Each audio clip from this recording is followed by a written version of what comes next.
Well, I was living in Mexico in sixth grade. A driver from the school was on the way to taking us home. Since it's a little different when we don't have school buses over there, you pay someone to take your kids home. There was around 10 students in the minivan. Half was girls, half was guys. And we were driving like a regular day, nothing special. But that day we were taking a new student home to a place we never been to before. Since we always took the same route, it was a little strange, and we all had a little feeling of something happening. Out of nowhere, a car stopped in the middle of the road. Made us brake really hard.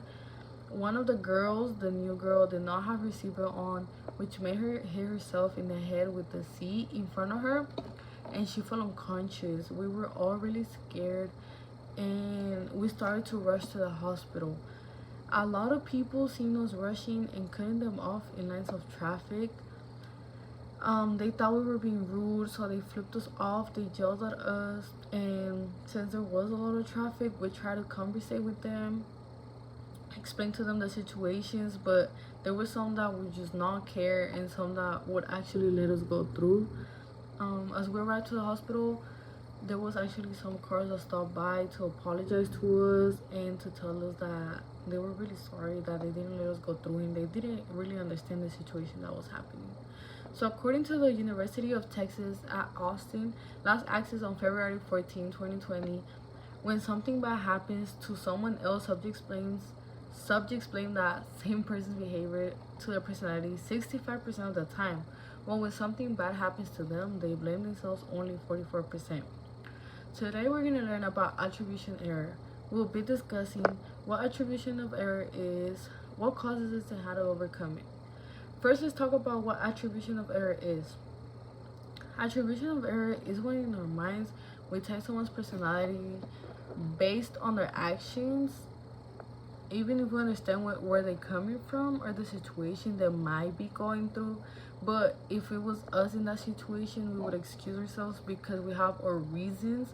We would never take some time to think about the other person and their situation, or even given the benefit of the doubt and immediately come to a conclusion that we just don't like that person or they're in the wrong. Correspondence bias is another factor of attribution error, which is when we judge someone's actions almost similar to attribution error, but we only blame people on how they react and immediately tie to their personality and suppose that this is how they are all the time. When we see someone making a mistake, we're quick to judge and think to ourselves that they could have done so much better, or we could have acted way different in their situation. But this could happen for the same reason that fundamental attribution error happens. The only thing that's different would be how we overcome it, as this is more internal and harder to deal with. So now that we explore what attribution of error is, let's discuss what causes this. So the main causes of fundamental attribution error are cognitive simplification, which happens when our brains automatically makes things easier to understand. So we just assume that people's actions have to do with their personality, and that's how our brain puts it, like in a easy and not complicated at all way to just understand without making the effort to think about the reasons behind it. So we just think about it, and that's what our brain does to think about other people.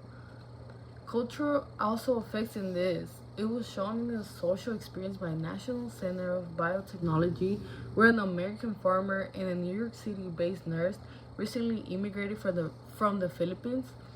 For the American farmer, liberalism, equality, and individualism is something that he sees every day, and he's not really concerned about anyone.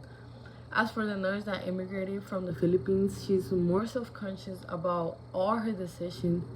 And as for what people are going to see her as, she's more worried about fitting in and how to adapt to her new real world, that she might be more quick to judge someone or a group of people that she's not familiar with or just heard about but don't know what they're really like. Now that we discussed some of the causes, let's explore how to overcome fundamental attribution error. How do we overcome it? One of the main things we could do is have gratitude.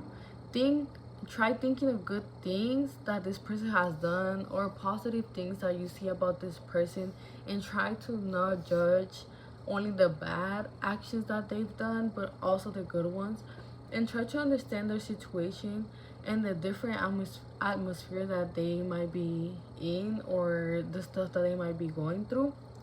Another thing we could do is practice self-awareness, recognize and understand our emotions so that we can control how we think about other people, and maybe make it easier on how we react to them and understand some of the situations they might be going through.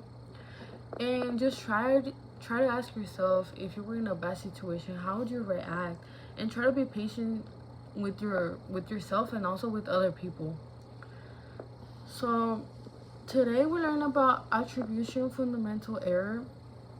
The University of Texas in Austin shows that subjects blame that person's behavior or personality 65% of the time when they do something bad, but when something bad happens to us, they only, well, to us, they only blame themselves. We only blame ourselves by 44%. While people in traffic did not let us cut the line and didn't think about the situation we might be going through, and it was an emergency, but they never stopped and think about what could be happening to us for us to be rushing and cutting during traffic. They were experimenting fundamental attribution error, but they could always overcome it. And maybe next time you encounter a situation like this, you might want to stop and think about what that other person is going through, or just what is going on with in their heads, or if they're not in the right space. So yeah, thank you.